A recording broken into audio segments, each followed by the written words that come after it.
Have you ever gotten to the end of a really long, stressful week and your body just feels off? Maybe a little heavier, a little tighter? Well, that's no accident. It's like our bodies are living archives, holding a physical record of everything we go through emotionally. So today, we're going to dig into how that happens, exactly where that stress gets stored, and, most importantly, what we can actually do to let it go. Just think about it for a second. When you feel that wave of anxiety or you're totally overwhelmed, where does it hit you? For a lot of us, it's that classic tension in the neck and shoulders, right? For others, it's a knot in the stomach. But there's this other place, one we don't often talk about, that carries an incredible amount of our emotional weight, and that's our hips. And it turns out there's a very specific reason for this. There's a deep-seated muscle that literally connects your spine to your legs, and it has a hair trigger reaction to stress. This isn't just about feeling a bit tight. It's a direct physiological response that can physically lock up a core part of your body, impacting everything from your posture to your ability to move freely. Okay, so let's start with this wild idea. Your body, and especially your hips, can act as a kind of filing cabinet for your emotions. This muscle, the psoas, is pretty amazing. It's one of the only muscles that connects your top half to your bottom half. And because it's so deeply wired into our primal fight or flight response, it clenches up whenever we sense danger. The problem is, our body doesn't know the difference between a tiger in the bushes and a stressful email from our boss. The muscle reacts exactly the same way. But look, that tight muscle, that's just a symptom. To really get what's going on, we need to zoom out and look at the bigger picture.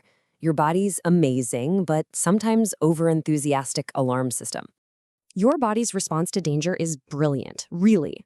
First, you get the fast wave, a shot of adrenaline for that instant jolt of energy to fight or run. If the threat is still there, the slow wave kicks in, releasing cortisol to keep you fueled and alert for the long haul. It's an incredible survival tool. And here is the absolute key. This whole system was designed to turn on, deal with a problem, and then turn right back off. But what happens when the danger isn't a 5-minute chase, but endless work pressure or constant financial worries? The alarm never gets the all-clear signal. It just gets stuck in the on position. And the price of that alarm being stuck on? It's huge. We're not just talking about feeling stressed out. We are talking about real, measurable, physical damage. Everything from hormonal chaos like PCOS and thyroid problems to chronic pain, autoimmune diseases, heart issues, you name it. This is what happens when your body's emergency mode becomes its day-to-day reality. So you might be wondering, how does our body even manage this constant state of high alert? To get that, we need to pop the hood and look at its internal operating system, which is governed by two key ideas, homeostasis and allostasis. All right, so homeostasis is your body's happy place. It's the default setting. The cruise control analogy is perfect. The whole goal is to keep everything running smoothly, predictably, with minimal effort. Your temperature, your blood sugar, it all wants to stay in that nice, stable, balanced zone. But what happens when life isn't a flat, easy road? What happens when you're on that steep, endless hill of chronic stress? Well, cruise control isn't going to cut it. Your body has to adapt. So it creates a new baseline, a new normal that's much higher. That is allostasis.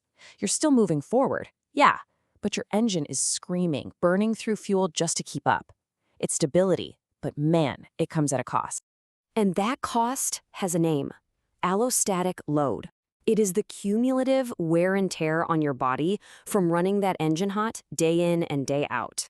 This isn't just a concept. It's the scientific bridge that connects the feeling of being stressed to that long list of physical problems we just saw. It's the price your body pays for adapting. Okay, so that's the problem. It sounds a little bleak, I know, but here's the amazing news. Our bodies also come with a built-in user manual for turning that alarm off. We just need to learn how to read it. It's time to talk about how to hack your own nervous system. So let me introduce you to the master switch for calm, the vagus nerve. This thing is the superhighway of your rest and digest system. That's the part of you that hits the brakes when your fight or flight system is slamming on the gas. Tapping into this nerve is the most direct way you can tell your body, hey, the danger is gone, it's safe to power down. The million-dollar question then is, how do we find the switch? How can we consciously, deliberately activate our body's own calming network? It's actually way simpler than you might think. Your breath. That's the remote control. Slow, deep belly breathing, diaphragmatic breathing, directly stimulates the vagus nerve. Box breathing, the kind used by Navy SEALs, helps bring your whole system back into balance under pressure.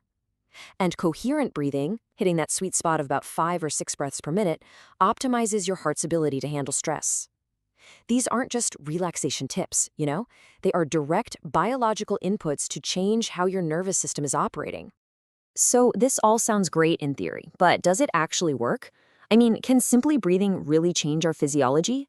Well, the science is in, and the answer is a resounding yes. Let's look at the proof. So get this. Researchers took a group of 13 female clinicians, people with incredibly high-stress jobs, and put them through a mindfulness program with stuff like deep breathing and body scan meditations.